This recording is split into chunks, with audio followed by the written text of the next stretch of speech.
আলহামদুলিল্লাহি ওয়াহদা আসসালাতু ওয়াসসালামু আলা মান লা নাবিয়্যা বাদা। আসসালামু আলাইকুম ওয়া রাহমাতুল্লাহি ওয়া বারাকাতুহু। প্রিয় দর্শক, কাছে দূরে দেশ ও বিদেশে যে যেখানে অবস্থান করছেন সকলকে জানাই আমি আমার আন্তরিক সালাম, শুভেচ্ছা, অনেক অনেক অভিনন্দন।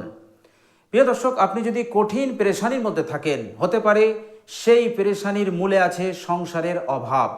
সংসারে এত কঠিন অভাব যার কারণে আপনি পেরেশানির মধ্যে আছেন, কঠিন পেরেশানির মধ্যে আছেন।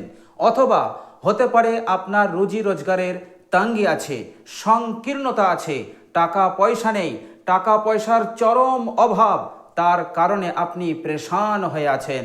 অথবা আপনার আয় উন্নতি নেই, অথবা ব্যবসা বাণিজ্যে আপনি লাভবান হতে পারছেন না, অথবা চাষ আবাদে আপনি লাভবান হতে পারছেন না, অথবা এমন রোগ ব্যাধিতে আপনি জড়িয়ে পড়েছেন, অসুস্থ হয়ে পড়েছেন যে সুস্থতা লাভ করতে আপনি পারছেন না।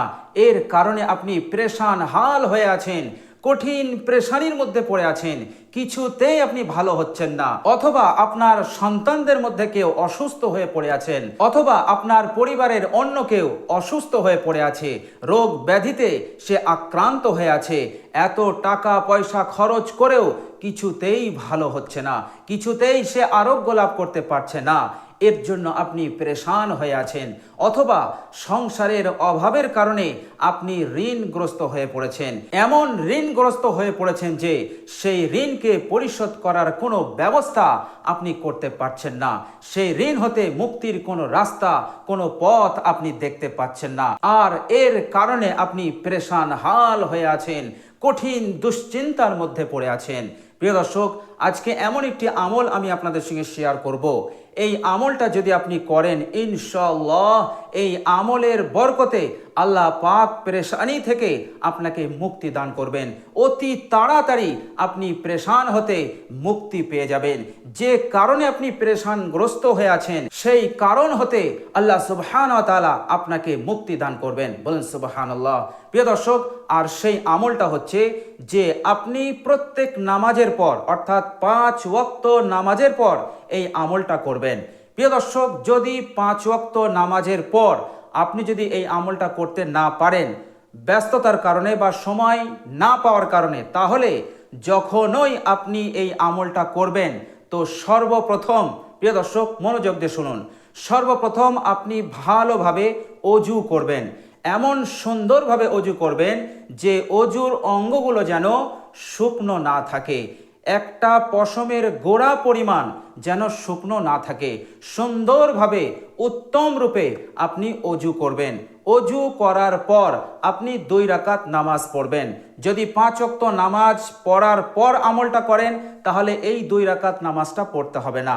আর যদি অন্য সময় করেন, তাহলে অজু করার পর 2 রাকাত নফল নামাজ পড়বেন।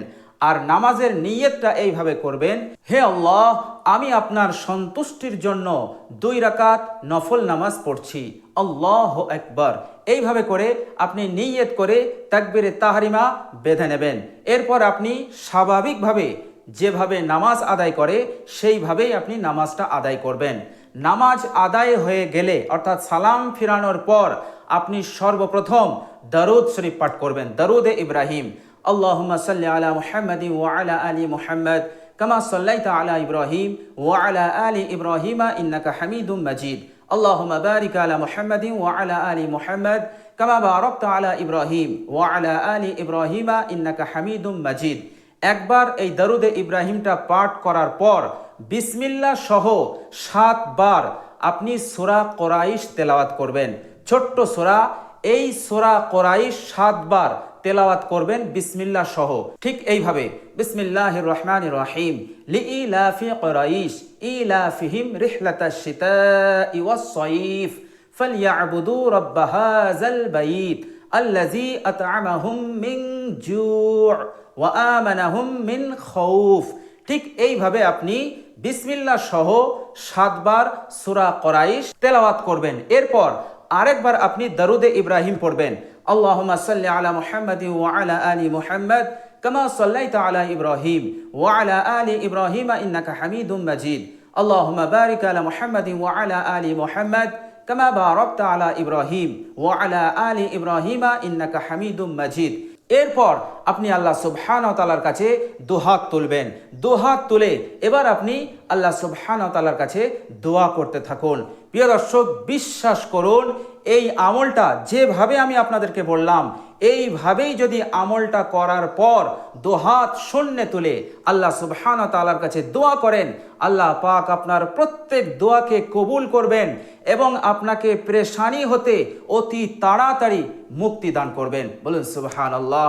পেরেশানি থাকবে না, অভাব থাকবে না, রুজি রোজগারের সংকীর্ণতা থাকবে না, আয় উন্নতি হবে, রুজি রোজগারে বরকত হবে, ব্যবসা বাণিজ্যে লাভবান হতে পারবেন, চাষ আবাদে লাভবান হতে পারবেন, অসুস্থ থাকলে আল্লাহ পাক শিফায়ে কামেলা দান করে দেবেন। তো এভাবে করে আল্লাহ সুবহানাহু ওয়া তাআলা যে কঠিন পেরেশানি আপনাকে ঘিরে রেখেছিল, আল্লাহ পাক এই কঠিন পেরেশানি হতে আপনাকে মুক্তি দান করবেন। প্রিয় দর্শক, খুবই কার্যকারী, উপকারী একটি আমল। তো প্রিয় দর্শক, এই আমলটা আপনারা করতে পারেন।